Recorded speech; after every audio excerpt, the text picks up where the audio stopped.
What's up, everybody? Welcome back to Remember the Game. It is my retro gaming podcast where normally a buddy of mine and I sit down and we geek out. We geek. What did I say there? We geek out about the games we played back in the day. However, as has kind of become a tradition, we take the first Wednesday of the month off. It gives me a little bit of time to catch up on games for the podcast because I got to play all these things, and then it takes a little bit of time, you know. But have no fear. With our Patreon, we've got about 3 trillion episodes that I can pick one out of every once in a while to throw on here as a freebie to make sure you get your fix while I have time to play all these great games. And February should be a good month. If everything goes according to plan, you're going to get a Donkey Kong Country Returns review on Remember the Game this month. I'm hoping to get to Wild Arms. I'm playing it right now, the PS1 RPG, but that's kind of a mouthful of a video game, but I'm hoping to get there in February. And then Darkwing Duck for the NES is coming up. I'd really like to cover the World Series of Poker video game from the GameCube, PS2, Xbox era. I don't know if anyone played those but me, but I love them. XCOM 2 should have an episode. We have lots coming up, okay? But I need time to play them, so between now and then, this should keep you busy. Mark McHugh joined me on Expansion Pass back in July of 2023 to review The Legend of Zelda Tears of the Kingdom, and I thought that would make a good fill-in this week. So I hope you enjoy this review of The Legend of Zelda Tears of the Kingdom for ye old Nintendo Switch, starring ye old Mark McHugh, listened to by ye old you. If you like this one, don't forget to check out our Patreon, patreon.com/rememberthegame. There's tons of modern game reviews over there. I'll actually be reviewing Indiana Jones and the Great Circle this week, so that should be live tomorrow. And we'll be back next week with another sexy edition of are they sexy? Yeah, they're kind of sexy. Another edition of Remember the Game. Appreciate the download. Thank you so much for listening. Leave us a good review if you don't hate us, and we'll talk to you next week. Oh yeah, and enjoy this whole episode and everything. All right, cheers. Hey, what's up, everybody? Thank you for listening to the show. Normally here on Expansion Pass, you get your little peek past the podcast, etc. But I'm away on holidays this week. We recorded this episode a little bit early, and unlike most of my Expansion Pass reviews, I actually have a guest. My friend Mark McHugh has swung by to talk to Legend of Zelda Tears of the Kingdom. He's a huge fan. I thought this is a big game. Might be easier. It's like one of those giant... can you remember those giant beers you hear so much about? Shout out to him who gets that reference. No, it's like one of those giant pizzas where they're like, you have like 20 minutes to eat it, and if you get it, it's free. And I was like, I need a wingman. Mark's my wingman. We're going to eat this giant pizza that is The Legend of Zelda Tears of the Kingdom together. So I'm not going to waste any of your time. We're going to get into the review. As with most of my modern game reviews, we tried to keep it spoiler-free. There's a couple of minor spoilers throughout the review, but it's mostly stuff you find out about either in the first hour or so of the game or things that were shown in the trailers, etc. And then we will cue up some music toward the end of the podcast, and then that will lead into a short spoiler cast, as is tradition here on Expansion Pass. So I hope you all enjoy this. Thank you so much for the support, and I'm going to cue up some music, and we're going to get into my Legend of Zelda Tears of the Kingdom review.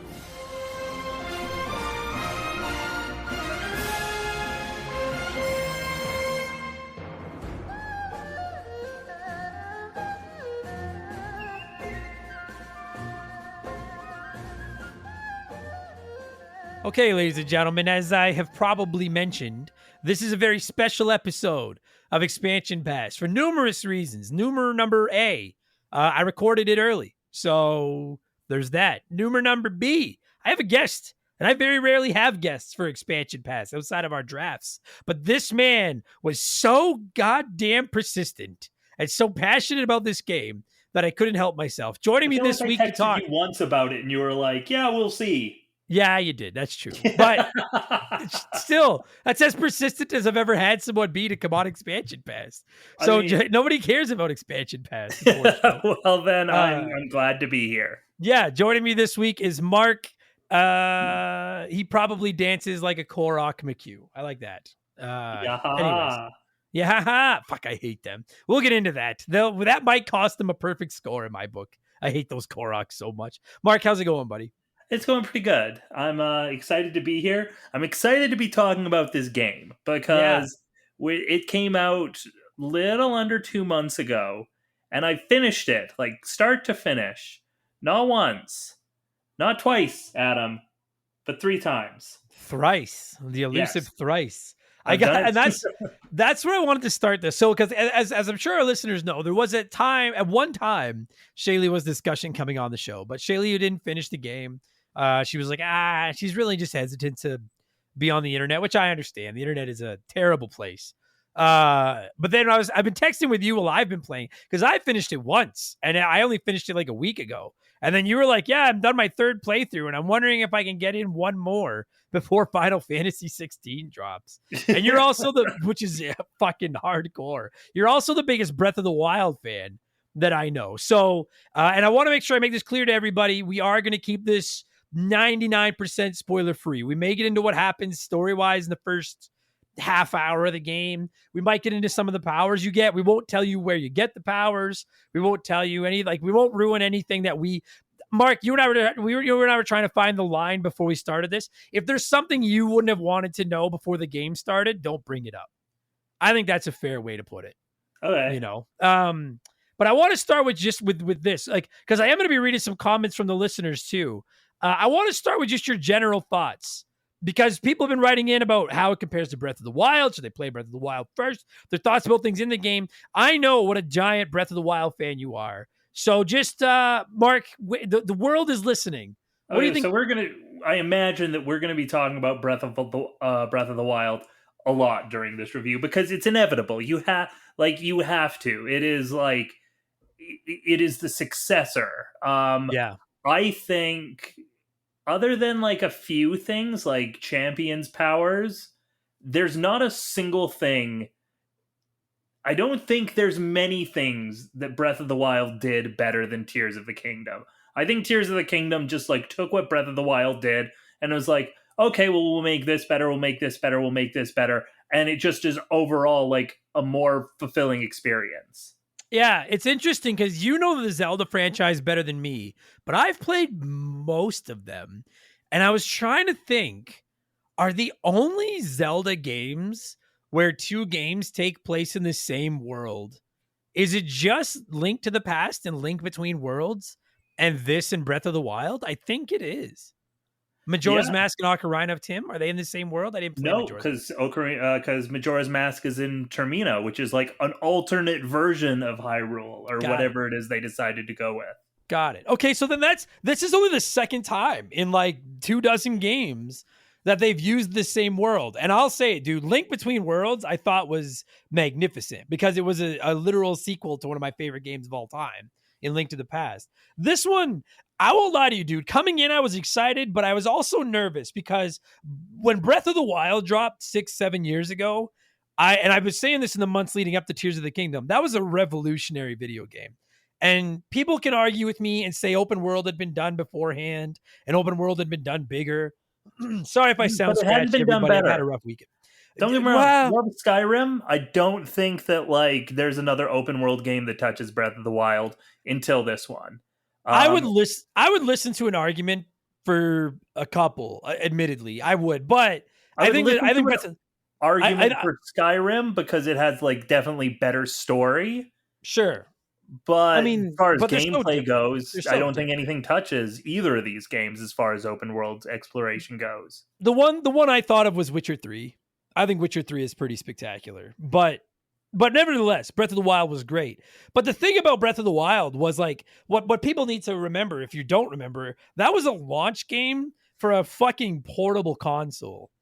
And I've never seen anything like that. That you could take a game as big and smooth running and quite frankly impressive as Breath of the Wild and play it on the toilet. You know, like it was like a Game Boy. Like it used to be, if you wanted to play the handheld version of Zelda, you got Link's Awakening, which is great, but it's not Breath of the Wild. You just made the biggest, boldest Zelda game ever and made it portable and made it a launch title for a system all at the same time.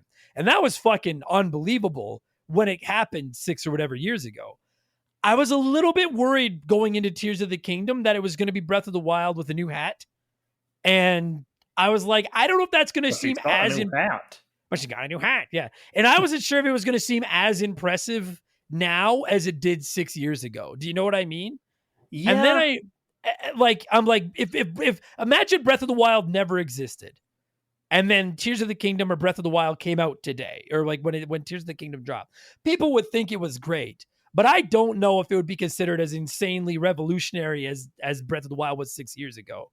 But I gotta say, dude, once I started playing this, Tears of the Kingdom really, you said it, like they really leveled up practically everything Breath of the Wild did, while still using the same basic map and towns and everything like that. But even then, exploring the world, like as somebody who knows like Breath of the Wild, Hyrule like the back of my hand, like exploring this game, it's totally different. It's Totally. completely different. Like there are parts where you're like, okay, I remember this area, I remember this area, but they've all been changed and remixed in such a way that it feels like a whole new experience again, especially when you get into like the Sky Islands and the Yeah. depths Yeah. and That was what did it for me, because when I was playing it, yeah, like I admittedly I haven't played Breath of the Wild since it came out. So my memory is not, I don't know that map as well as you. But I'm like I'm going to places and I'm like this I could swear I've been here. And then Shaylee, who has played Breath of the Wild like a fiend, was like, "Oh yeah, it's basically the same blueprint of a map." But then like you said, you also have all these islands in the sky, which again, that's not spoiling anything, everybody. If you've never played it, in the first 10 minutes you're in the sky. that was also in the Um 2021 trailer. So Right. So yeah, hey, yeah. If you pause the 2021 trailer at the 14-second mark, you clearly see an island up in the sky. No, but you're right. And then you also have this underground world to explore and everything. So it's. I don't want to say. I'm not going to go as far as to say it triples the size of the map, because I don't. It doesn't. But it adds a lot it of at least real doubled estate. it though. Yeah, because the underground is practically as big. The sky is. It's not. The sky is like a little bit like it's a There's a bit bunch of islands and scarce. shit. Yeah, but still though, it had so much more to look around at it. And then once you add in the extra powers and you add in everything else and then the story, which we'll get into all this stuff, I went from not skeptical but being like, is this just gonna feel like Breath of the Wild 2, to being like, I don't know, like this is a better Breath of the Wild. Like, and they really knocked it out of the park. And and I've seen the comments, people online that are like, well, I'm not paying full price for that. It's just Breath of the Wild with DLC or whatever. I'm like, first of all, you are paying full price for it because it's never going on sale because it's a fucking Nintendo game. So you are never getting it on sale. And number two, I understand why you'd be afraid of that if all you've done is watch a couple of trailers. I promise you, it's not just Breath of the Wild with a new hat. It's so much more. Yeah, Like it really is. it is really like yeah, it was like they used the same map, but again, they changed it enough that it felt like a new experience. And on top of that, like infinitely better game experience. Yeah, Like well, I'm sure we'll get more into like the shrines and stuff, but like there are significantly less shrines where you go in and it's just like you made it, you won, yeah, hooray. yeah. No, agreed. Yeah, I like the shrines better for the most part in this one too. A couple people wrote in just talking about it, the comparisons to Breath of the Wild. Joe motherfucking Beach wrote in and said, I've had pretty major AAA game fatigue, and this is the first game in some time that got its claws into me. I haven't played Breath of the Wild since it released, so I think the break helped. But I just found it a great place to spend time. Hundreds of hours into it now, all shrines and light routes done, and I still keep coming back to it. Fuck yeah. I gotta say, I relate to Joe because I haven't played Breath of the Wild in 6 years. And I think if I had personally, like by the time I was done Breath of the Wild, I was like, man, that was great. I don't know if I'm ever touching that again. I kind of feel that way with Tears now. Not that it did anything wrong, but it's just that is a fucking undertaking. That you beat it 3 times boggles my But mind. yes, like, and the thing is, I felt the opposite. Like, as soon as I was done the first time, I was like, let's go again. Let's do it again. And then Yeah. when I was done a second time, I was like, I have time for one more before Final Fantasy 16 drops. It's unreal. And I think the thing about it is because I agree with Joe that like it's been a while since a game sunk its claws into me like Breath of the Wild, or pardon me, Tears of the Kingdom did too.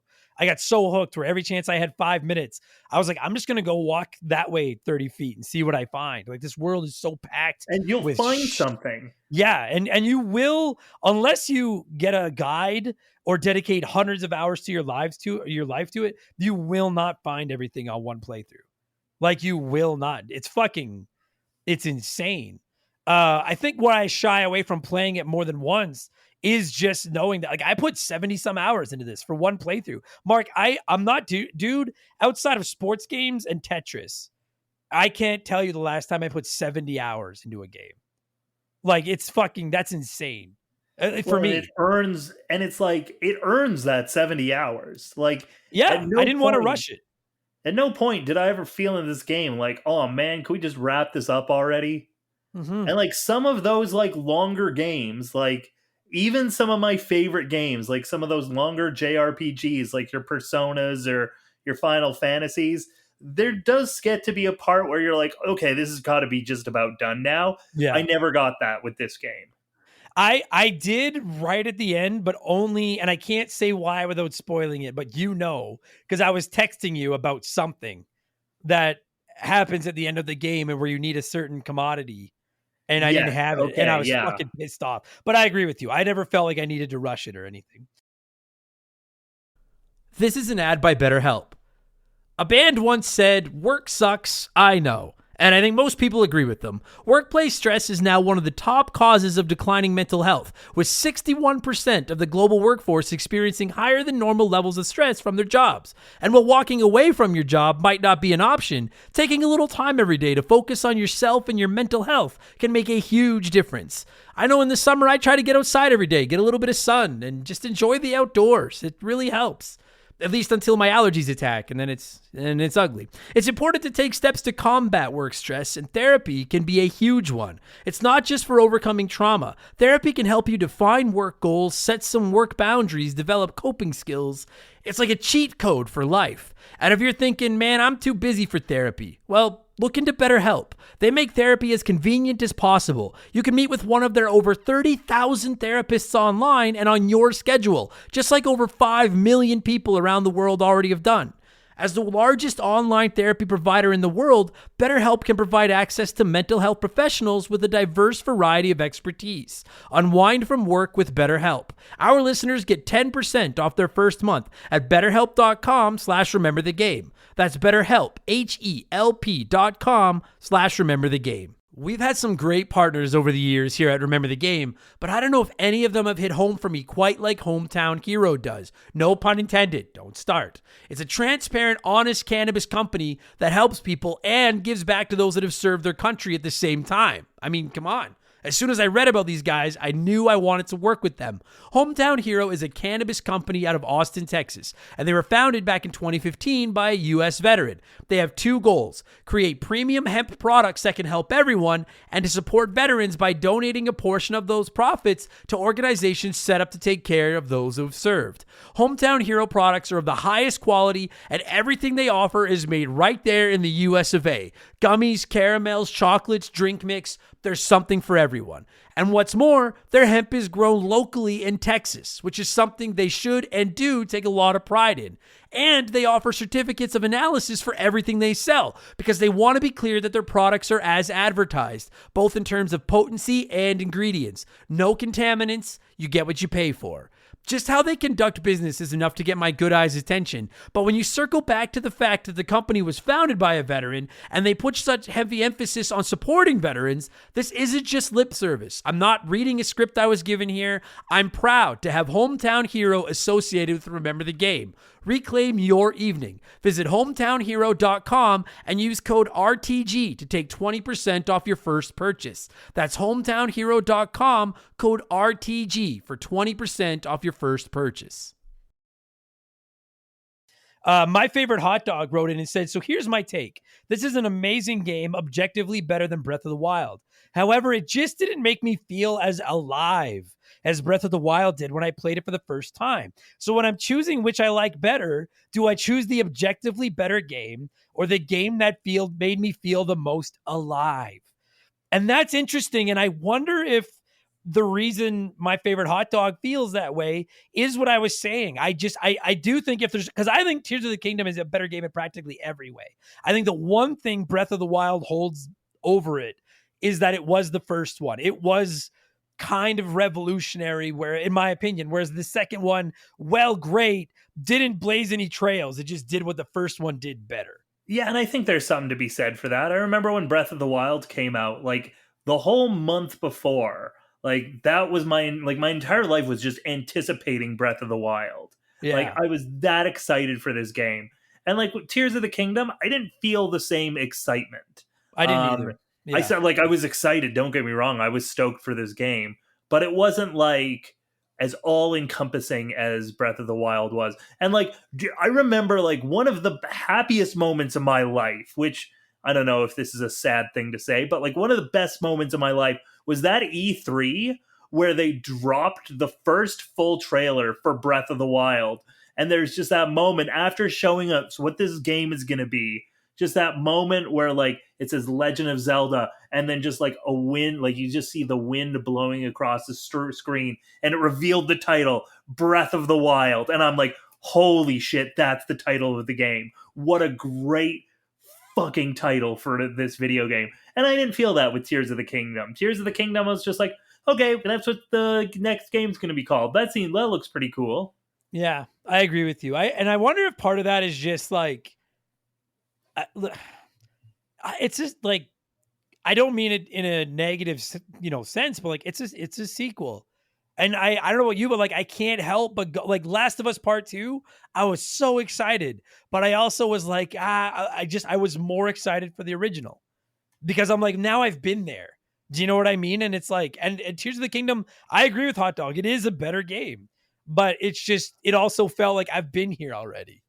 Just this is in a better way. I don't know. I get it. I understand that. I wasn't as stoked for this one either. One other question about Breath of the Wild, then we'll get into talking Tears of the Kingdom. Brandon DeZeba said, full disclosure, I haven't played a new 3D Zelda game since Wind Waker. I prefer the 2D ones. I want to ask your opinion. Should I forego Breath of the Wild and just play Tears, or start with Breath of the Wild first? I'd say you could skip Breath of the Wild and play this one. And if you love it so much that you're like, I need to go back and see what Breath of the Wild is, then you can definitely do that. But like, this is a good jumping in point, I think. Sure. Yeah, I think controls might be a little bit tough to get a hold of at first, but like once you've got it figured, that's the whole game's your nutshell. The only reason I would maybe, because I agree with you. Listen, it's got a story, and we're going to get into the story later, and it is a direct sequel to Breath of the Wild, but you really don't, I guess minor spoiler, it's a fucking Zelda game. You beat Ganon in Breath of the Wild. Is that a spoiler? It'd be like, oh, you beat Bowser in this Mario game. Like I think that's all you really need to know about Tears of the Kingdom. That is all you need to know. But even then, like, there's not really a continuity that goes with that. Like, no. I still don't know. Are Ganon and Ganondorf supposed to be the same person? Agreed. I don't know. Yeah, I'm not sure. This game never really explains that. I agree with that. I agree. So I don't think you need to play it on that aspect. The one thing I would say, Brandon, is like, it is cool to see places that you saw in Breath of the Wild. And there are a couple of characters, without spoiling anything, that were in Breath of the Wild that pop up in Tears of the Kingdom, but they explain exactly who they were from Breath of the Wild. So it's not like you need to know. So you don't have to. The one reason I would say maybe you should play it first, I don't know about you, Mark. You know Breath of the Wild better than me. I wonder if it'd be hard to go back to Breath of the Wild after this. Like, I wonder if it would. A lot of people say that. And like, granted, I haven't tried to go back to Breath of the Wild. I've spent too much time playing Tears of the Kingdom the last few months. Yeah. I think that a lot of people are saying like, oh man, Tears of the Kingdom is going to make Breath of the Wild unplayable. And I don't think that's the case, because I remember thinking the same thing about Wind Waker and Twilight Princess when Breath of the Wild came out. And then and I've gone back to both of those games tons of times. Yeah, for sure. That would be my only, so that'd be one of my two concerns would be, I wonder how Breath of the Wild will play after this. Number two, Brandon, is just if you play both these back to back, I hope you have no plans. Because that's fucking that's 200 hours of gameplay of video games right there. I was gonna say, if you were to kind of run through them, it's probably 100 hours of the two games. And like they're big games. But no, if you just want to see what all the hubbub is about, you could probably hop in. I don't think it's gonna matter. It's really not that big a deal. So that was the basic questions I had comparing it to Breath of the Wild. So let's get into Tears of the Kingdom. That opening cinematic, because again, we are going to spoil like the first 20 minutes of the game, everybody, where Link and Zelda are going into like the basement or whatever it is. What is it? Like a cave under the castle, I guess. I think what it's called in the game is the Forgotten Foundation, and it is like, yeah, it is just like a cave underneath Hyrule Castle. Yeah, it's the dank. Oh, but It's the and like it dank though, the actually dank. like and like I don't know, I don't think this is a spoiler, but like you will find a sign in Hyrule Castle that is like this castle was built on this location for this reason. Right. So yeah, I don't think it's spoiling anything. So you go down there and Link. I love seeing. Okay, so like one of the comments I always make when I play Metroidvania, like particularly Metroid games, is about how Samus every game there's a reason why she loses her powers, or but they don't always. Or that's what I mean is they don't always have a reason, and it drives me crazy. Is that I'm like, so the last time I played as Samus, I had like maximum energy and like 1,400 awesome weapons and abilities, and now I'm back to one energy bar and no abilities. Well, And the annoying thing about that is like canonically, each Metroid game happens like 15 minutes after the last one. It's like right, the fuck. right. Whereas this is one of the like every Zelda game, or at least 90% of Zelda games, it's like a different. We at least I presume it to be a different era of Link and Zelda and everything. Like it's the he's always a different. It's not it's not always the same kid. Yeah. And this clearly is the Link from Breath of the Wild. And I love that the game starts. You've already got the Master Sword. You've already got full power. You've got the 80 hearts along the top of the screen or whatever. And then shit hits the fan quite quickly. And it's kind of frankly horrifying where you see that dead demon thing and Link loses his arm and then gets that new funky arm. But then with losing his arm and losing everything, you lose the Master Sword and you lose all your hearts and everything. I really like that intro caught my attention because I was like, oh, okay. Like what? Because let's be honest, the stories in Zelda games have never really been anything to write home about. And Well, this one actually did a pretty good job. It this set one the caught table. my attention pretty quickly, and like this is going to be minor spoilers. We're still talking about like the first like 10 minutes of the Yeah, game. we're not gonna. Yeah, we're early. Yeah, But like I'm a huge Ocarina of Time fan. I'm sure that like everybody who grew up with Ocarina of Time knows the name Raru because yeah, he's like the Sage of Light. And so when you awaken, get like we can say his name, right? We all know who it is. yeah.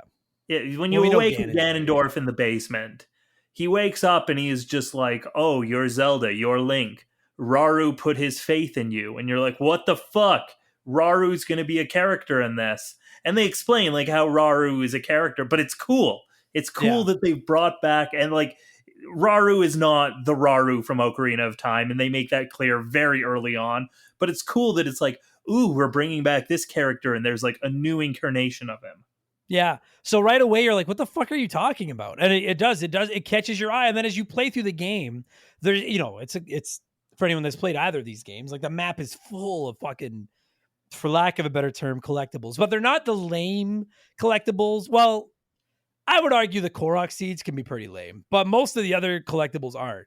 But one of the coolest ones in the game is you can find these points, and I don't want to get any further into it than that. But you'll find these points throughout the game where every time you find one, it triggers a new cutscene that's 2 to 5 minutes long. That just gives you another glimpse of what happened and what led up to this and everything. And as you start to piece together what happened, I gotta say, like, I've never really given a shit about the story in a Zelda game, and I'm not going to sit here and say this is the greatest story in the history of video games because it's not. It's the But best story in a Zelda game, though. by Zelda standards, yeah, Amanda Hugginkiss, I love that name, wrote in and said, I know there's a ton of discourse about Breath of the Wild and Tears of the Kingdom as far as the engine and the style and how some people love it and others don't, the weapon durability, the puzzles, the dungeons, etc.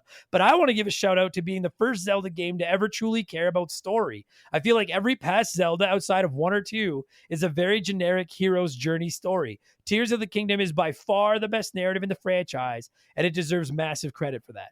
I Well, will before not. this, I think Wind Waker took that because Wind Waker presented a version of Link and Zelda and Ganondorf that were like, oh, these are like real three-dimensional people. Yeah, This I remember like Breath of the Wild, like I think we all resigned ourselves that the story was just going to be whatever yeah, because the assumption was, okay, we're given this massive game, and in order to make a game this large and this free, there needs to be a few sacrifices when it came to story. And we're like Breath of the Wild, the story was like, 100 years ago, Ganon kicked your ass, and now you're back, and you go fight him, and then there's some giant robots, hooray! And it was kind of like, all right, well, the story is whatever the story is. So going to this game, I didn't have like huge expectations as far as the story went, and I was blown away. I was absolutely blown away, especially, and again, spoiler free, but like that last like little scene that they showed us that explained what happened was just this like what the like holy shit moment. Yeah, I'll give it that. Like, listen, I'm playing Final Fantasy 16 right now, and I know a lot of you listening are as well. Don't kid yourself. You're not going to get that level of story in this fucking game. Like, you're just not. That But said, I don't know if I've come to a moment in Final Fantasy 16 yet that made me go, holy shit, like that scene. Like, this story is fun. They've clearly built like a big fat world around what's happening. But really, Final Fantasy 16 to me is just like, ooh, a lot of cool monster fights and then like some lore behind it. see, I'll be honest. Like, the only thing that's really hooking me in 16 is this story. Like, I don't like. I think the combat, frankly, kind of is whatever. But I want to know what the fuck happened. But And just an aside about fucking 16, like there's so much like unneeded filler. Just like, go here, talk to this person. They'll send you over here. Go talk to that person. Oh, go to this area that we've clearly marked on the map and collect this one thing, and then go back and talk to this person. And it's just like, let me play the fucking game. Well, I agree, but I can't say what it is. There are certain characters in Tears of the Kingdom that will help you upgrade your equipment that kind of do the same fucking thing. Go and get this, bring this back to this. Then you can do this. If you can get this to this, then do that. Like, that's just a side. Okay, we'll move off. I'm just, I am not even that far into 16. All I mean is that, like, don't expect like a massive story with tons of cutscenes and shit in this. It's just the little cutscenes add up. And then, like you said, there is a twist toward the end of Tears of the Kingdom that I'll be honest, I was quite shocked as well. When I was playing it late one night and I saw it, and I'm trying to be incredibly vague so not to spoil it for anybody else. Plus, Shaylee is 5 feet from me right now and she doesn't know it yet. But when I saw it, I was like, well, I'll be damned. It goes like, wow, no way. Yeah, I did not see that coming. Who would have thought that Ganon was actually Link's father? I did not. No, but no, I just, so point being, I agree with Amanda.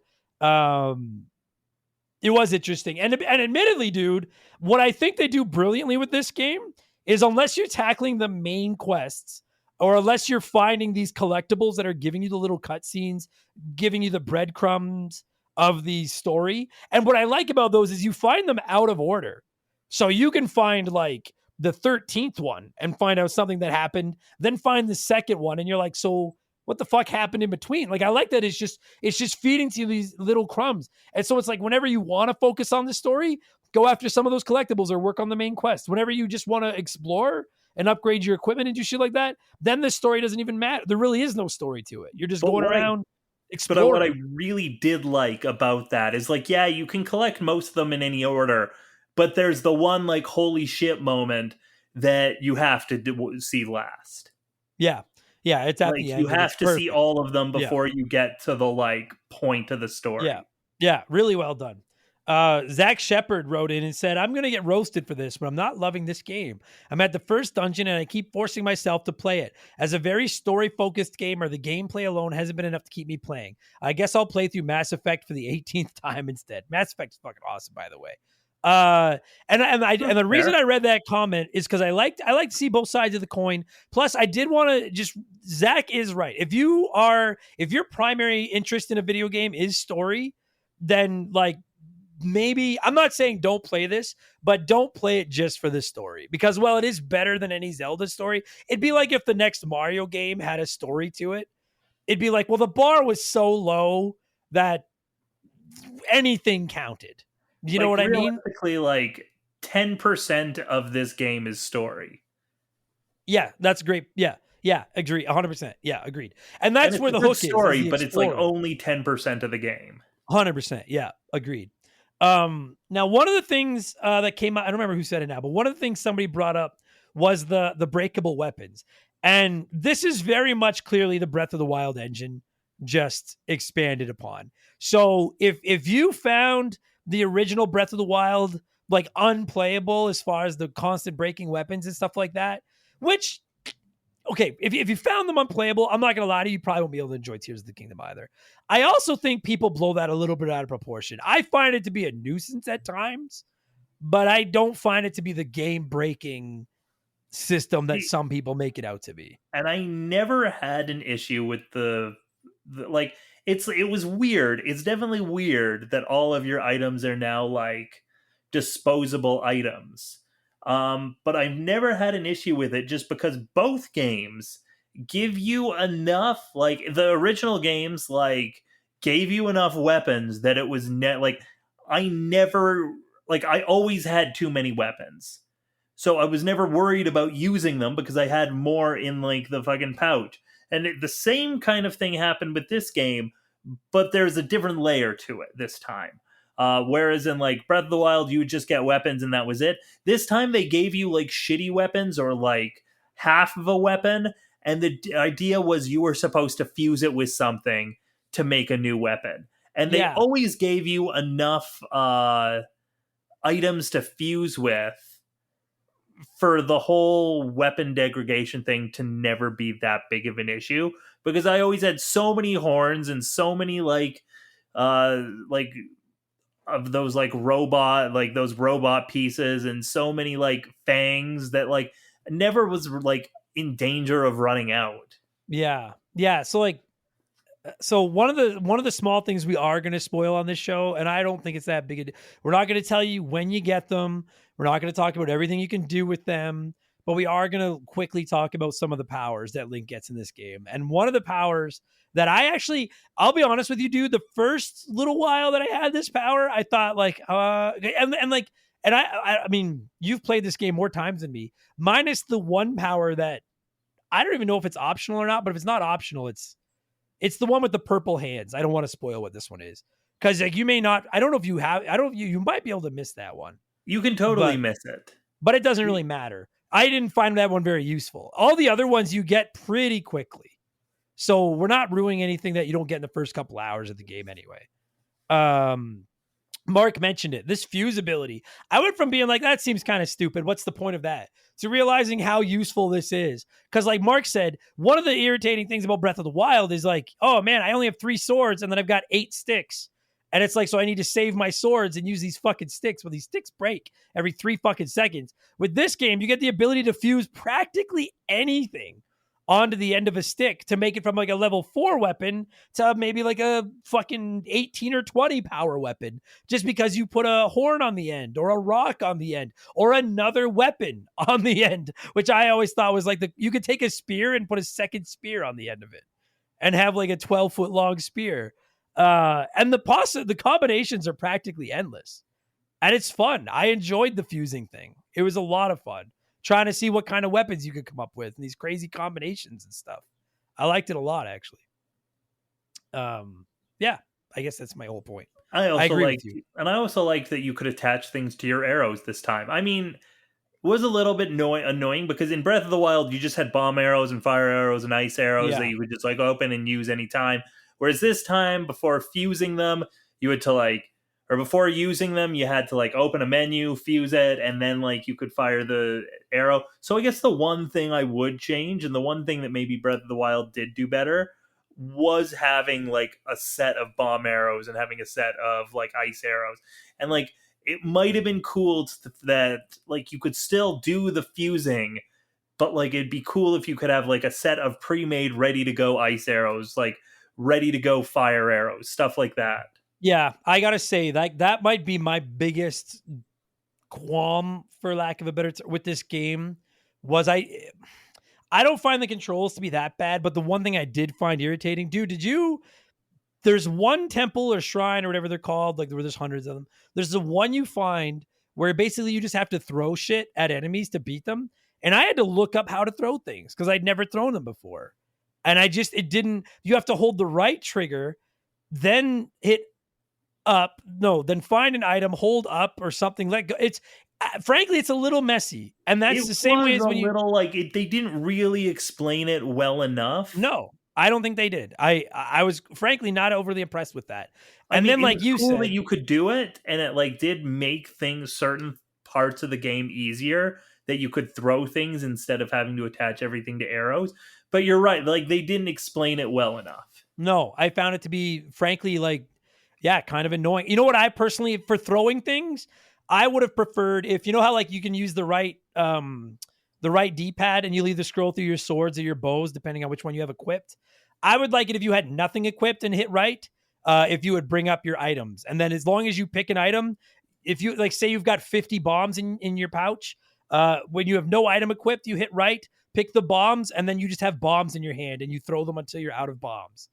Like to me, that would have been easier than the way they did it. I did find that to be a little bit of a nuisance. And like you said, uh, instead of having bomb arrows and fire arrows, it's you can literally like you can take like a monster eyeball and attach it to an arrow, and then you have like a homing missile for an arrow. It's really dope. Some of the things you can do with your arrows. There's tons of options. You can attach just about anything you want to an arrow. But it is a nuisance where if you want to shoot a bunch of fire arrows at an enemy, load up your bow, hold the button, like hold the right trigger to pull an arrow back, hit up, pick the item you want to attach to it, let go, then let go of the arrow. And it's not as inconvenient as I'm making it sound, but it is. I agree with you. If I can craft food, why can't I just craft fire arrows or craft ice arrows or Yeah, and whatever? it's like a nitpick, but like that's something that would have been nice to be able to Yeah, do. agreed. Also, just because I don't know if I'm ever going to bring it up again, I have to just say, uh, I hate cooking food. It fucking makes me crazy. It's the same in this one as it was in the last one. The one thing is I like that you can pick an item in your, like say you pick like meat and then you can pick recipes. And if you pick a recipe you've already made, you'll automatically have all the items in your hand. You drop them into the pot, skip the animation, they're cooked. But I don't for the life of me, don't understand why once I'm at a pot, why can't I just open up a list of recipes and just pick like make it, make it, make it, make it, make it. Like, do you know what I mean? That just is my Yeah, fucking makes me crazy. like they streamlined it a little bit, but like they could have streamlined it a bit more. Why can't I? Yeah, like make sure I'm at a pot. Make sure I sit down at a cooking pot. But then why can't I See, just open a list of recipes and just make the recipes? and I do kind of like the cooking. Like it's kind of like a quick break from like quick break in gameplay to like focus on like okay, these are my healing items that I'm Yeah. making. Ooh, what happens if I combine this with this with this? And Like it's I like listen, I love the experimenting with it. I just like once I know that I'm going to combine two meat with a rock salt and a rice to make a meal, don't make me do that 5 times if I have enough to make 5 of them. Let me just make 5 of them. yeah. That's my gripe. Just let me make 5 of them. But minor thing. I because I love the experimenting. Other than when you try it with something really rare and you end up getting a dud, which happened to me a couple of times. And I was like, fuck me. I can't make elixirs to save my life. Every time I try, I just get inedible food. You just get E- like gross food. Every fucking time. And I gave up. I was like, fine, you know what? I want your fucking elixirs anyways. Only pussies use elixirs. 5 meats gives me 42 health and a heart attack. Perfect. Done. What are the okay? So we were talking about the powers. So like, yeah, you can fuse literally anything you want onto a weapon. The only other thing that can be a little bit annoying about that is when you go into a cave where you need to break down rocks. So you need to keep making mallets, and you start running out of shit to make like rock hammers out of. Minor thing, but that can get irritating. But Now eventually, there you is get a like a power that thing you makes can get later in the yeah, game yeah, that like really streamlines that, which I really appreciate it. But yeah, like you definitely like you'll be trying to like break through this cave that's just rocks. yeah. And like you'll be like, well, how am I like I'm running out of stuff to like make hammers with. Yeah, all I have left are 3 high power swords, and I really don't want to put a rock on it and use it as a hammer. Like I Yeah. want to keep a fucking sword, but I loved it. I loved it. That was ended up being my favorite mechanic. Obviously, the mechanic everybody knows is the building one, and that's the first one you get, and you can build all kinds of shit. And there's lots of parts laying around the town and around the world. There's boards, there's wheels, there's all kinds of shit. You get these like there's technology you can use to build pretty incredible shit. I gotta say, and I want to know where you are on this. I think the building system is really cool, and it's The options and stuff seem borderline limitless. I don't know if I'm just uncreative or if I'm not smart. I see these crazy contraptions people have built, and I think they're awesome. I never came anywhere close to building anything like any of those. No, I never was that creative. Like it was cool seeing people make like robots with giant dicks. Of That course. was Yeah. fun, but Yeah. like wasn't ever able to make Fuck. anything like that. Dude, right? Like one of the first times when you're in the main world and you have to like get to the lookout landing for the first, this is all in the first, like the very early in the game, everybody. And there's like all these parts laying around and you could build a wagon out of them. And I built this wagon and then I got in it and I rode it for like 15 seconds and then it just kind of crashed. And then I was like, oh, all right. I just got out of my wagon and walked the rest of the way. I think it's what I like about it is that it's kind of optional. If you are really creative and into that shit, go nuts. And if you're dumb and lame like me and apparently Mark, you don't let it scare you off. Like you don't have to deal with any of it. Yeah, I gotta say, I walked most places in this game. Yeah. Like, and I like just for like a number of reasons. First of all, like the vehicles never end up saving you that much time.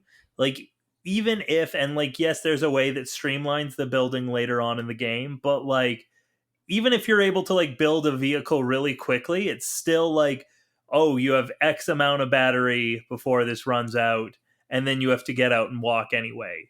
Yeah. The times I found that the vehicles were really useful was anything to do with flying.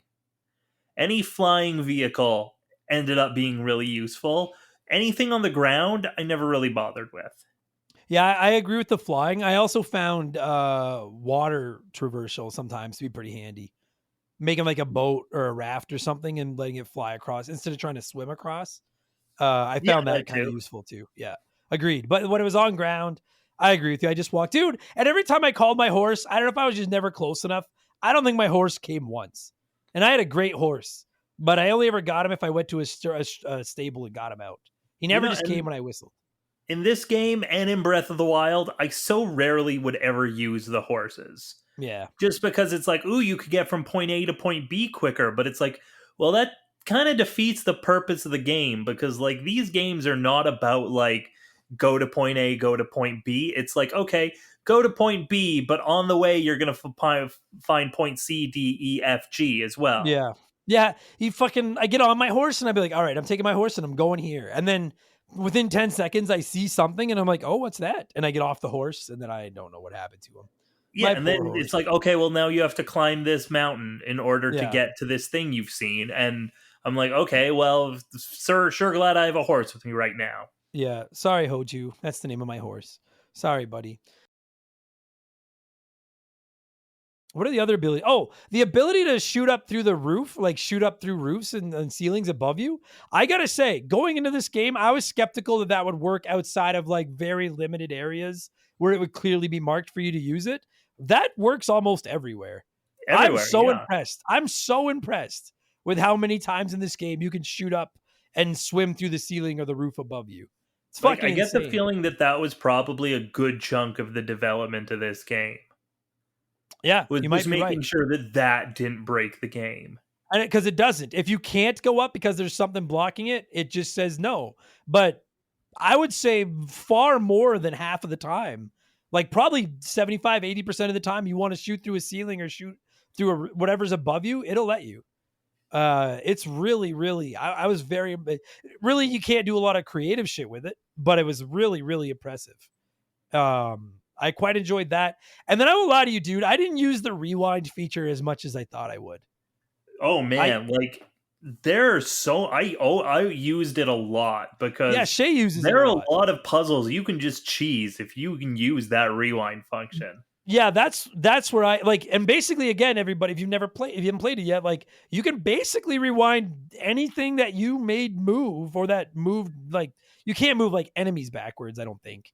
And But I just like, want to take a second to say like like this is this is one of the most technically impressive games that I think I've ever seen yeah, because not only is this game running on like hardware that is considerably weaker than both either the PlayStation or the Xbox or the PC, but like every single item in this game has like you can either fuse to a weapon and has like memory, which Yeah. I don't know how that didn't break the game, because any other developer that would try to put a game out like this on like current hardware, like top of the line hardware, they would release a buggy mess. But Nintendo has like found a way to do this. Yeah, and I agree with you, man. And that's yeah, I had it written down here that I wanted to talk about that. To me, that is like, I think this is a great game. I think that the world is fun to explore. I think the story is good. I think the controls are pretty good.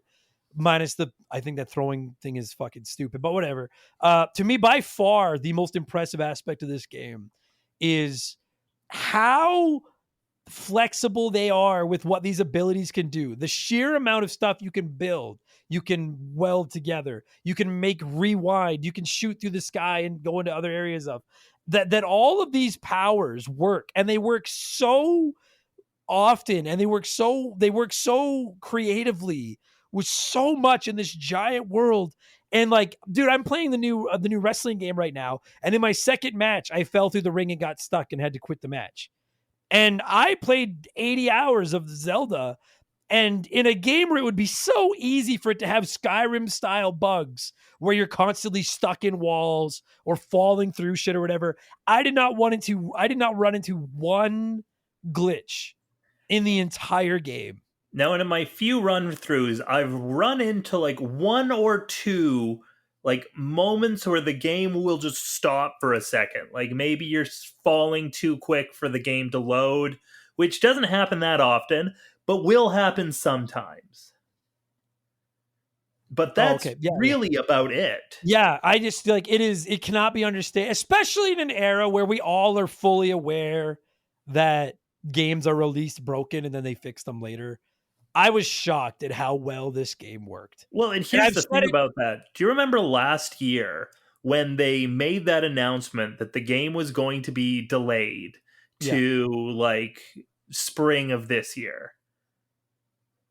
Yeah. The game was done by then. Yeah. It was The game clearly was done and polished. they spent an extra year polishing it. And listen, I'm not, listen, I'm assuming if you're hearing this, you're a patron, then you know kind of who I am.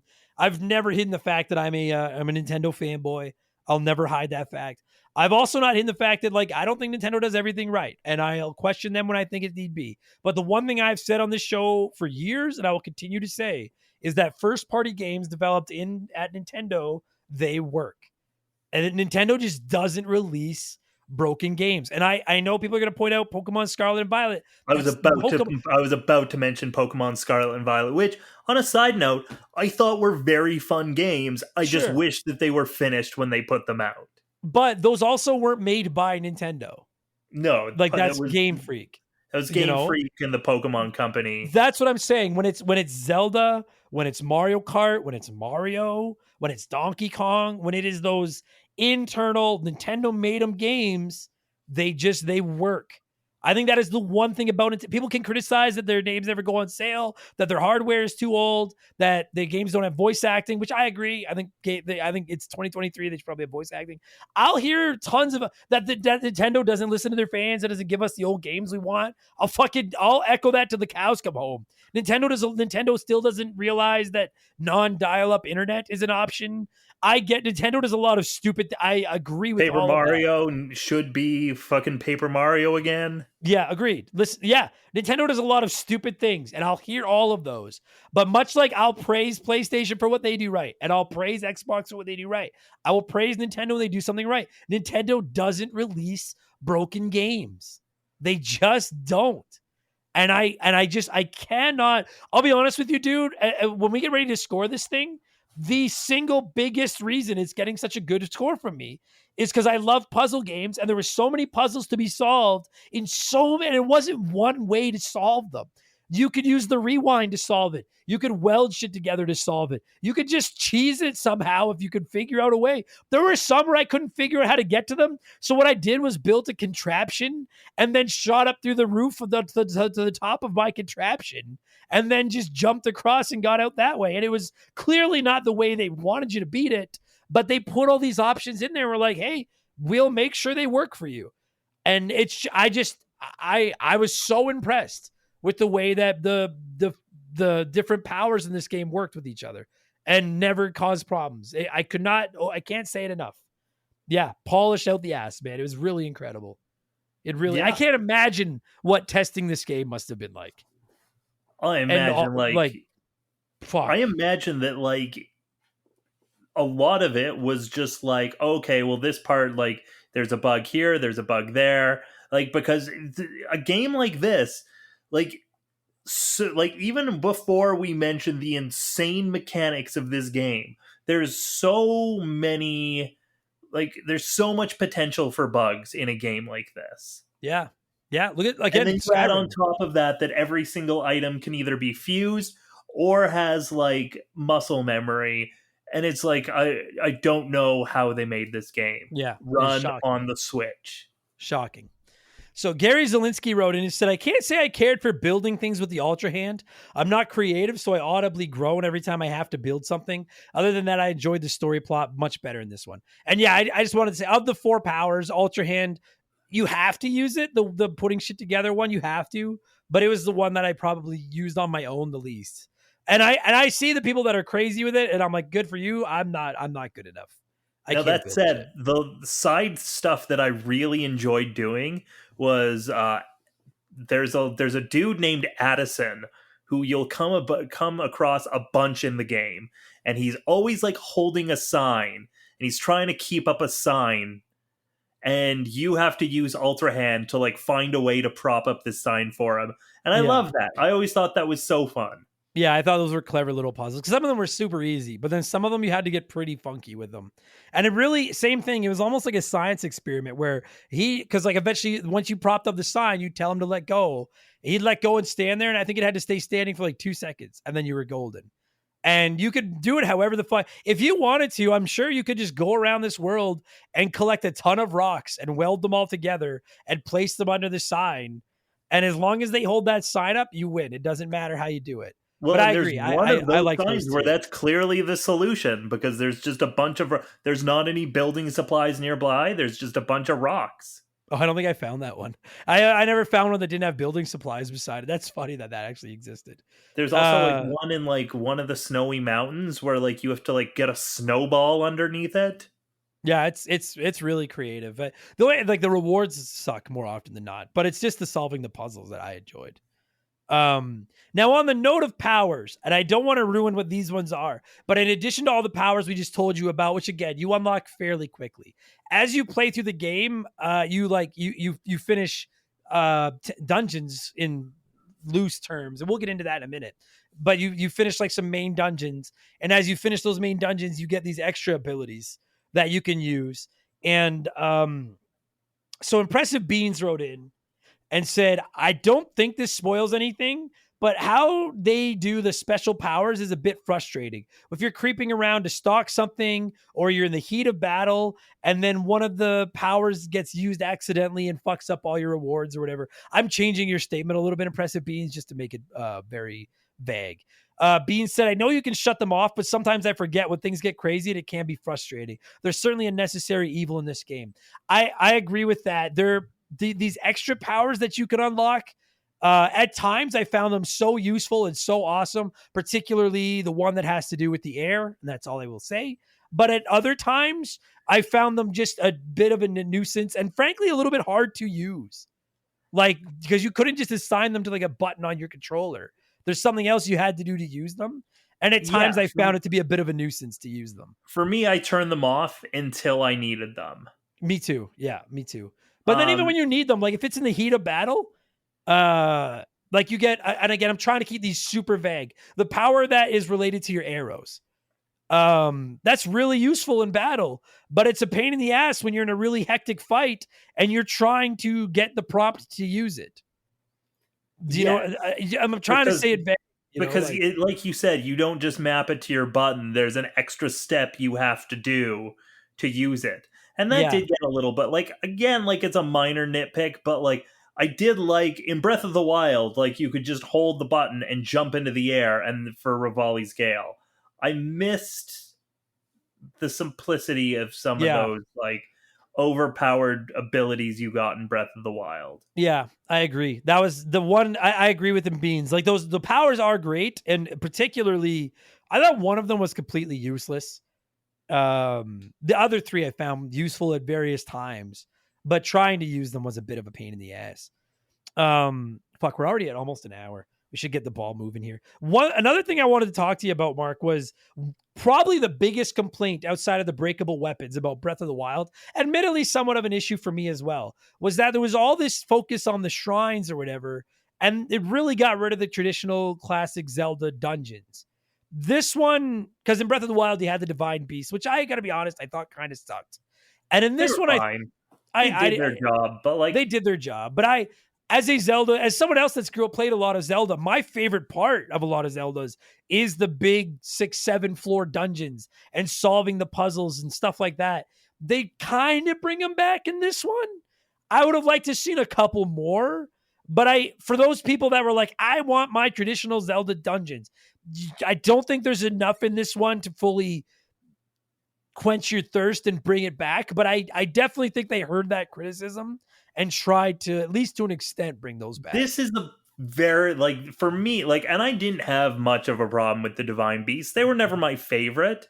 I really like the dungeons in this game. I think that they're a really good compromise between like old and new. Yeah, they Like are. you still have these dungeons that are big, have multiple floors that you can explore, but and without spoiling much, you kind of will explore them in the same way that you did the Divine Beasts. Now Yeah. that said, there is a lot of like, and I'm just going to use the Water Temple as an example. Just From like Ocarina of Tim? pardon me, From Ocarina of Tim or in this one? from this one. Okay. Now, again, don't want to spoil much, but like there's a lot you have to do to get to the dungeon that feels Yes. very Zelda dungeon-esque. Yeah. You start in one area where you have to like go through like some caves and you have to like solve a few puzzles, and then you move to another area where there's a lot of like enemies and like kind of some puzzle challenges, some like world, and then there's like a shrine, and then there's like a optional mini boss you can fight, and that's all before you get to the dungeon itself. And to me, like there's a lot of that feel like, okay, not like the build up to the dungeon also feels very dungeon-esque. Yeah. No, I definitely like, because I was one of those people that with Breath of the Wild, that was one of my major, probably my majorist. I was like, is that a word? I stopped myself. My majorist problem with Breath of the Wild was I wanted my traditional Zelda dungeons. I don't know if this one goes full flows back to them. They're not the classic. You're going to find the giant treasure chest in the middle and it's going to have a new item. And that item you're going to have to use to beat the dungeon and fight the boss. But they're like you said, it's kind of it's a middle ground from Breath of the Wild and classic dungeons. And for the most part, I enjoyed them. I got to say, without spoiling, I did love the desert dungeon. I didn't love the desert, frankly. That was my least favorite part of this whole game. I fucking Oh, hated really? it. I really liked the desert. Oh, I fucking hated it. But everything Oh, else really? I enjoy. Yeah, fucking made me nuts. I just don't like deserts at any level. I don't think I like desert level. I loved the volcano area. I thought that was the best Me too. one. Yeah, me too. I like the volcano ones. And again, I don't want to spoil anything, but like I liked that there was more than there was last time. Me too. Yeah, 100%. Yeah, and it was for those of you that are jonesing for those. There is I liked the return to form in those, and then obviously there's still I have no idea how many actual shrines there are. I think I finished the game with 152. Really? Yeah. I think I finished with 80 something, and I figured like I must have most of them. It's like half. Fuck me. That's insane. But I did, and you mentioned this earlier on this episode. I really liked how the shrines, dude, there is some fucking brilliant. Like I love puzzles and puzzle games, and I didn't enjoy the shrines so much when I went in, and it was just fight enemies. But when I got into one and it was like solve these puzzles and use all your weird powers, like rewind and weld shit and stuff to solve these puzzles, I was in my glory. I thought they were spectacular.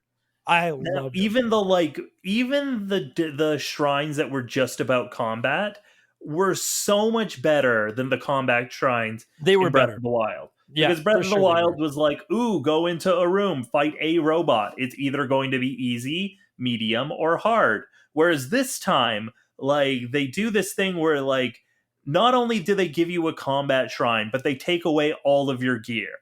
Yeah, you get So now the combat is also a puzzle within itself. yeah, Like, how do I get through this with the limited amount of stuff that has been given to me? And yeah, sometimes it's like, oh, I have to fight, like, build these little combat robots that'll go around and lay waste to all of these. Well, I can sneak around and go build more combat robots so I can clear out this room. Or sometimes it's like, ooh, I have to build a vehicle so that I can drive around and, like, run over all of these robots.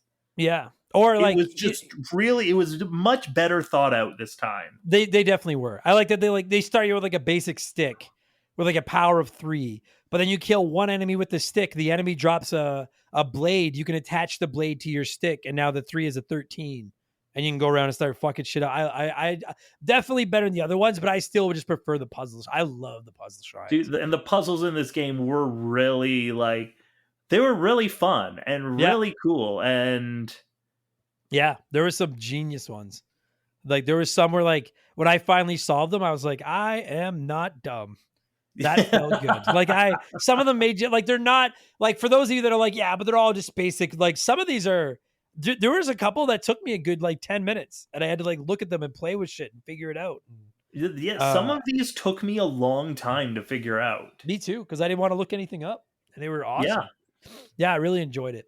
The fucking Koroks are back. Joe the Sandman wrote in and said, The Legend of Zelda Tears of the Kingdom. I've enjoyed this game a lot. So similar to Breath of the Wild, but so different at the same time. With the amazing highlight of dropping the rocks on top of the discovered Koroks after they say you found me. It made my mind go back in time to a simpler moment in life where I could drop baby penguins off of cliffs in a certain Nintendo 64 game. I gotta tell you, dude, I don't think there was ever a Korok I found in this game that I didn't drop a rock on their head. And by about the 20-hour mark, whenever I found one of the lazy Koroks that was like, I need help to get to my friend, I was like, you're on your own. Go fuck yourself. I started dropping them in water and just watching them float away. And then I was like, fuck this. Like, yeah, it's so slow. I saw somebody online built a fucking like a spit and had like 5 of them attached to a stick, and it was just rotating over fire. And they were all just going, ow, ow, ow, ow, ow, ow. Like the insane ways people came up with to torture the Koroks was so funny. Oh, it was fucking so excellent. funny. I hate that. I didn't like what I do like about the Koroks is that there's so many of them. And that sounds like a criticism, but there's like you can do as many as you want.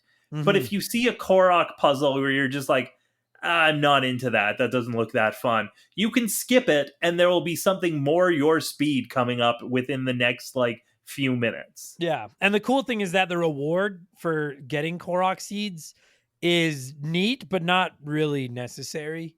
Like I got a few and then I was like, all right, I'm good. Like I don't need any more of these. So then I just kind of moved on. Well, and it's like, I don't think it's a huge spoiler to say it's the same as it was in the last game. Yeah, it's minor. Okay, we're already over an hour, and I do want to tack a short spoiler cast on at the end of this and talk about the story and stuff. Okay, so, shit. Okay, a couple. What's that? I was gonna say, if your girlfriend's still in the same room, no, get her to go take a walk or something. Yeah, she left. So, okay, so a couple more closing comments from listeners. You and I are going to slap a score on this thing, and then we'll queue up the spoilers. So I just picked a couple comments from people that wrote in just talking about how much. Listen, I'm going to be honest with everybody. We probably had 60 comments this week, and a vast majority were just like, this game's awesome, 10 out of 10. Nothing wrong with that, but I can't just sit here and read these forever. So I just picked a couple from people that just talked about how much they love this, how big this game is. Eddie D19 said, I'm an old man and a Zelda fan since I first saw that golden cartridge at the video store back in the day. I like to take my sweet time with my games, and I'm 40 hours into Tears of the Kingdom and still running around like a headless chicken, and nothing could make me more happy. This game keeps putting a smile on my face if I was not a headless chicken. And seriously, Ron P said, when Tears of the Kingdom was announced and released, it got a lot of criticism criticism for being a big DLC or whatever. Having put over 100 hours into it, I think there's probably 200 hours of brand new content in this thing. And I don't think you can build a game this big if you aren't building it on an existing engine, an existing map, etc. It really allowed the team to focus on filling in some of the emptiness from the original map and building out whole new areas and adventures that really add something to the game. It's impossible to set up on a quest in this game and not get distracted 172 times on the way there with something else. And I actually can't say that about Breath of the Wild after spending 100 plus hours in that one also. It's better than its predecessor in every way, and I'll never be able to see and do everything it has to offer. I think Ron brings up a great point. People criticizing that it's the same map and engine. I don't think they could make something this big. Like, they needed the Breath of the Wild to walk so Tears of the Kingdom could run. That's a really good way of putting that too. Like, yeah, like they built upon what was already there and filled in some of the blank areas. Yeah. They had 6 years. Yeah, 6 years to stuff more into the turkey that is Breath of the Wild. Filled it with other birds or whatever. Yeah, no notes on that. Yeah, well done, Ron. Listen, I think I'm ready to score it. I'm trying so hard not to spoil anything. Is there anything else that you want to touch on before we wrap it? We put a score on this, and then we'll move into spoilers. Is there anything else? God, probably, but nothing I can think off the top of my head. Yeah. As soon as the episode ends, I'll be like, we should have talked about that. Yeah, no question. All right. Then okay, so then your guys are good. We're not spoiling anything yet. On expansion pass, Mark, I go mature and I just score games out of 10. Go. What do you got? It's hard because I would have given Breath of the Wild a 10, but then this game's even better. So I'm gonna say 10, but we'll see how we're feeling in like 5 years when the next one comes out. Fair enough. I never reviewed Breath of the Wild, and people asked me, but I never had time to go back and play it again. And it had been, a couple of years since I played it when I started doing these shows. So I don't know what score I would have given Breath of the Wild, but I've said it 100 times. I like Breath of the Wild fine, but it was just outside of my top 5 Zeldas because I like 2D better. The only 3D Zelda that's in my top 5 is Wind Waker. And now I'm done Tears of the Kingdom, and I'm like, fuck, it was really good. And I'm like, is there any way I don't put this in my top 5 Zeldas? I'm like, I don't think I think I have to. But you all know how hesitant I am to give perfect scores too. You know what? Okay, so I'm going to give it a 9 for the reason that I genuinely don't like the throwing controls, and I really do hate the desert. And something at the very end of the game pissed me off, which we'll talk about in the spoiler cast. So that'll be enough to bump it down, but still like a 9. It is like a really good fucking 9. Like it's a great fucking video game. I assume it's your game of the year right now.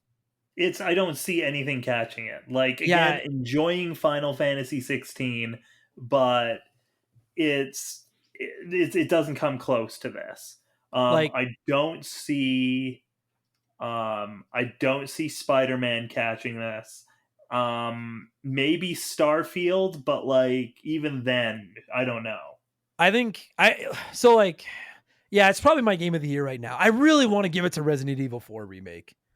Oh, I enjoyed Resident Evil 4 remake. I love that game, but I'm like, this is just objectively a better video game, I think. I think Starfield. So on a global scale, I think Starfield is probably the one that people are going to be like has the best shot. Personally, for my personal game of the year, I think Spider-Man 2 is going to take it, but that's because I love Venom so much. I'm so excited for that game. Listen, at the end of the last couple of years when I've done my award shows, the game of the year was like Metroid Dread won it a couple of years ago, and it wasn't even close. Last year, it was obviously going to be either Elden Ring or God of War, and it was a nail biter right down to the end. For me, God of War got robbed. Yeah, like it won Game of the Year in our community, but I agree with you that it didn't. It didn't win like the Game Awards Game of the Year, which I think it got robbed. I know people loved Elden Ring, but I thought God of War thought that was a better game. Yeah, it was. I mean, I can't say because I didn't play Elden Ring, but I did love God of War. But when you look at this year, like there's already Hogwarts Legacy. There's already Resident Evil 4 remake. There's already Jedi Survivor. There's already Tears of the Kingdom, Street Fighter 6, Diablo 4, Final Fantasy 16. We still have Spider-Man. We still have I mean let's be honest, like I love Mario. He's not going to win Game of the Year. But Mario Wonder still looks like it's going to be awesome. Mario Starfield Wonder is one of the games I'm the most excited for. Me too. Dude, the two games I'm most excited for the rest of the year is Spider-Man 2 and Mario, and they come out on the same fucking day. Like it's going to be insane. I don't know why they did that, but okay, like I'm getting both, but like the Game of the Year ballot this year is going to be loaded as fuck. But I do think Zelda is probably the front runner right now, and not just because it's got Zelda in the title. It's just Starfield a really good. Will probably be great because it has to be because Xbox has nothing else. They need that game, man. They need not only do they need it to be great. Yeah, they do. Yeah, they fucking do. I have high hopes. I think it's going to be a lot of fun. I'm looking forward to that game. Okay, I won't play it until it comes out on the PS5. It's never coming to PS5. You know what? I disagree. I think it will. I don't think there's any chance. I think the only way that game ever ends up on PS5 is if Game Pass ends up on PS5, which I don't think is impossible. I think they need that game to move numbers. And like, I think that for a year, maybe year and a half, they'll keep it exclusive to Xbox. But like, when money's to be made, money's to be made. Yeah, but it's also a company. We looked it up the other day because they got fined $50 million or something. And I was like, I wonder how much money they have on hand. They have over $100 billion in cash. So I'm like, I don't even think they give a fuck about like, I really don't. I really, my promise, we're going to get to the spoiler cast, everybody, I promise. But like, I've always considered, I don't even think they care about making Game Pass profitable right now. I think they want it to be profitable in the long run. And the only way that happens is if there's must-play games that you can't get unless you subscribe to this service. But we can do this on another day. We're at an hour and 10 minutes. I know people want to get to the spoiler cast. I promise. We'll get there. One thing here's what we're going to do. Is I don't think enough people are buying the Xbox, and I don't think anyone's going to buy the Xbox, or there aren't going to be as many people buying the Xbox because of Starfield. And I think that if they're not selling the console, they like that they're not moving the units they need to sell, they'll eventually start putting out those games on other party systems. Fair enough. I still think they're just going to tell PlayStation, just let us put Game Pass. Let us put Game Pass on your service. We'll split it. I think that's what they're gonna. I think that's what's gonna. Which I'd be cool with. I'd be fucking sick. Anyway, okay. Here's what's gonna happen, everybody. Mark and I are gonna get into spoilers. It's only be like 10, 15 minutes. You guys know how my spoiler casts work. Quick and painless. I am gonna queue up some music quickly. So if you do not want spoilers, we went an hour 10 here. Thank you so much for listening. And get out now, because when the music stops in about 20 seconds, we're gonna ruin that big twist we were talking about. And then I don't know what else there is to ruin, but we'll find something. All right. So you have 20 seconds. Get the fuck out of here.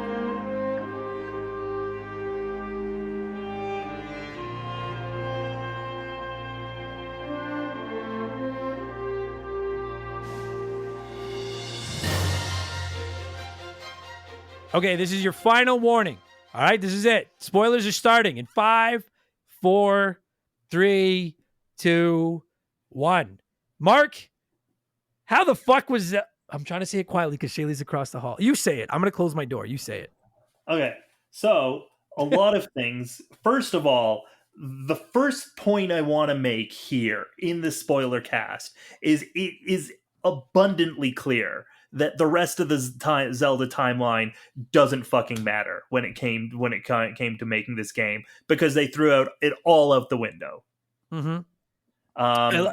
I got about 2/3 of the way through the game and again, I think how you figure out the story depends on how you find those drops, because I'm assuming that it doesn't show you the drops in a particular order. They're all tied to a particular. They're all like tied to a particular place. Yeah. Yeah. Like I'm assuming that when you find your third drop, if your third drop was tied to the 8th memory, you get a different memory than if your third drop was the one tied to the 4th memory. Like I'm assuming they're showing to you in a different way, which I like, because as you're finding them, you're trying to piece it together. And I got about halfway through the game before I realized Zelda was taken back in time after she was crushed under there. And the shit you're hearing and everything now is stuff like shit that happened back then, and that's what Ganon's referencing and everything. And that, like, I thought all that was awesome. Nothing blew my mind like when I got all the teardrops, went to that final spot, and found out that Zelda made herself into that fucking dragon that's been flying around the world, and the Master Sword is buried in her brain. that dragon is one of the first things you see in the game. Like when you Yeah. like wake up, you walk out and like, oh, you see the dragon in the background and you think nothing of it. And the dragon kind of is like there subtly in the background through the whole game and you're like, okay, there's 4 dragons instead of 3 in this game. Okay, whatever.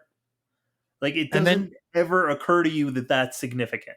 never once. I don't know about you because like, you know, sometimes there's like a twist coming, but then you're like, well, I saw that coming a mile away. I don't know about you, but like, I swear to God, dude, I never once figured out that that dragon was Zelda until like the very, very end of the game or the last tier job when it showed it to me. I was like, well, I'll like Chief Wiggum, I'll be damned. Like I had no fucking idea. And then at the very end of the game, after you fight Ganon, and I want to get into that because I want to get into the resources and the fucking sun shit. But after you beat Ganon and then he turns into that big dragon and goes up into the sky, No, and then you that get to fight him riding around on Zelda Dragon, that is out. That's in my that blew 5 my favorite mind. final boss fights ever. It's Outstanding. it's the best final boss fight in a Zelda game at the very least No question. because like I had no like I had no idea. Like looking back at like first time I played it, I didn't see that coming, and Yeah. I don't know how I didn't see that coming. They were like they had clearly set up that okay, this is what's going to happen, and like oh my god, like and again like Ganon in Breath of the Wild was so easy.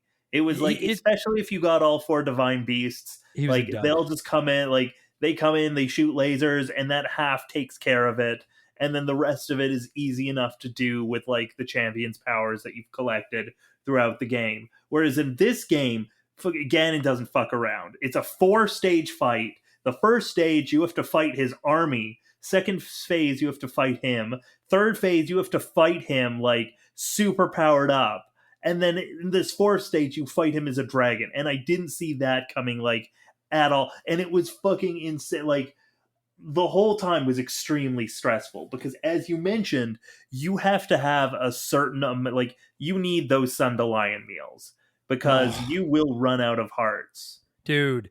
So if you've not played it, I guess if you've not played it, you shouldn't be listening to this part. But uh, there's that gloom, right? There's this gloom in the game, and it's underground. And whenever you touch it, I guess some of it's above ground too. But whenever you touch it, it starts like just like deteriorating your hearts, and then you can't replenish those hearts till you get rid of the gloom on them.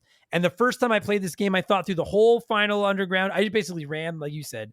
I didn't fight anybody. I just ran like a bat out of hell through that underground area. I finally get to Ganon, and then I realize I got to fight like 3 forms of him with this fucking gloom everywhere, and I have no items to get rid of gloom. And I made it to his 3rd form, and then I was done because I had 2 hearts left.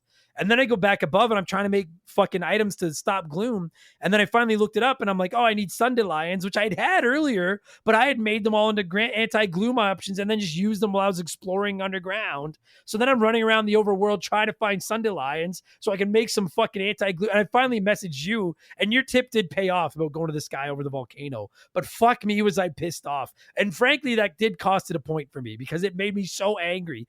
Like I said, I have no problem with needing the items to fight the gloom, but like, dude, I don't give a fuck. Like the Gaming 101, they should have said something at Lookout Landing before you left about like, there's going to be a lot of gloom down there. Do you want to, we got some new items in or so, like something that I don't have to go waste half an hour plus running around this town, this fucking giant world, trying to find an item to make anti-gloom items out of. Yeah, and the same thing happened with me as well. Like, because the first time I didn't even think about it. I just had all of my meals prepared, and down I went, and Yeah. then I couldn't even get past Ganon's army.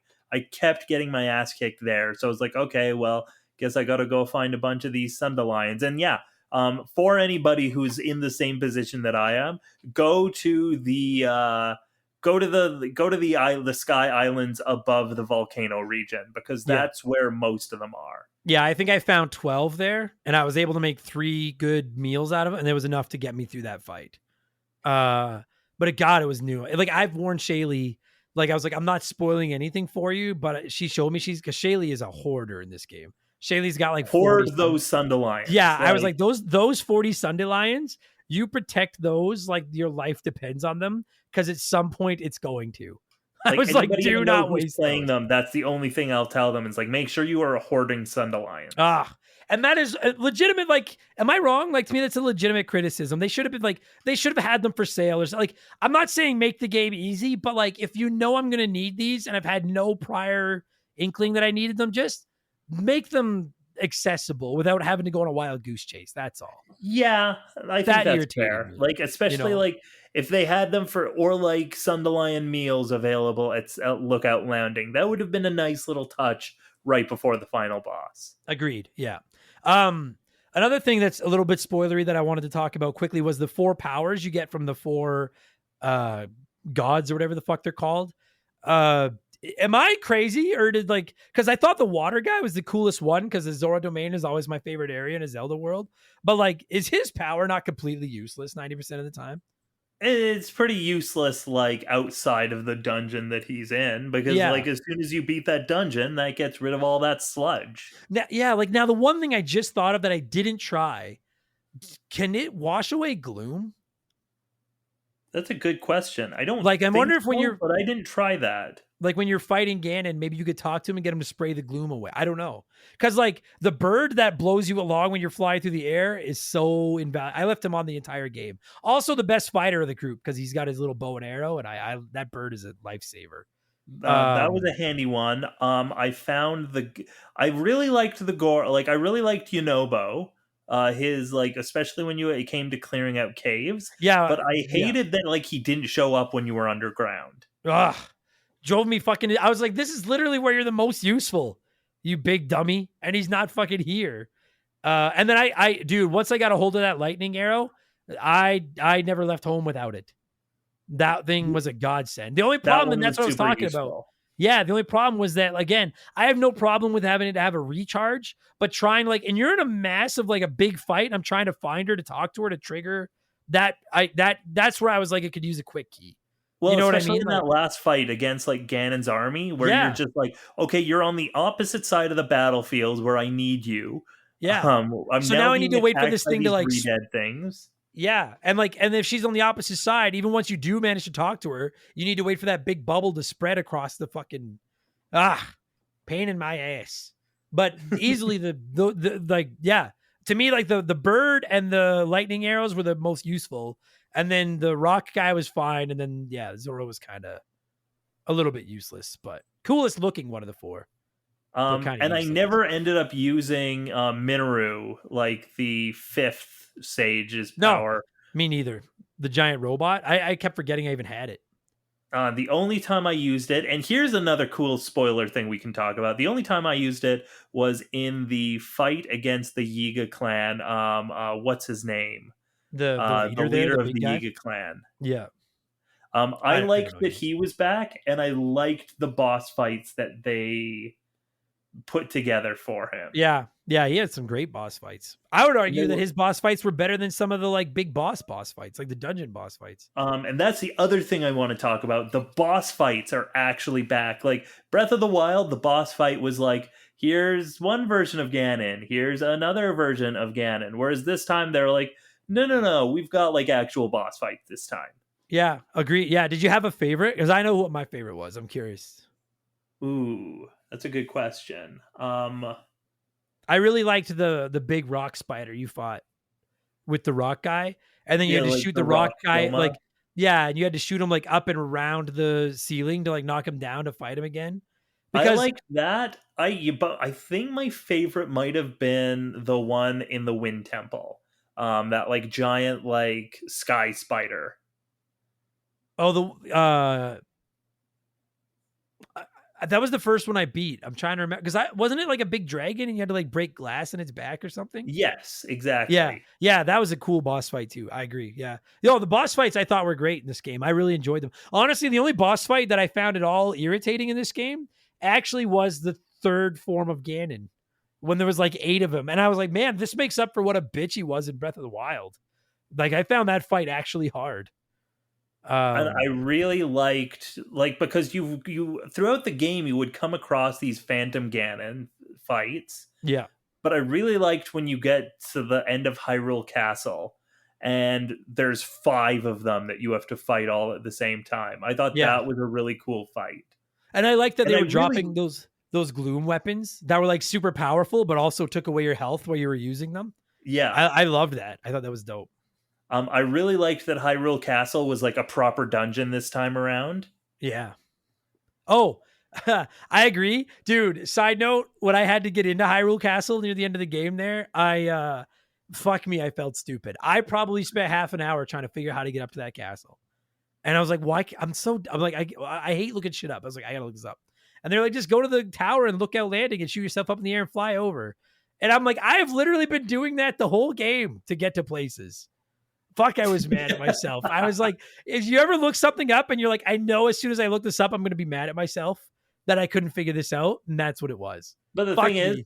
I never got up that way the 3 times that I played it. How'd you get up there? First couple of times, I got up with like a rocket on my shield. Oh, And then one time I like built like a flying machine to get up there.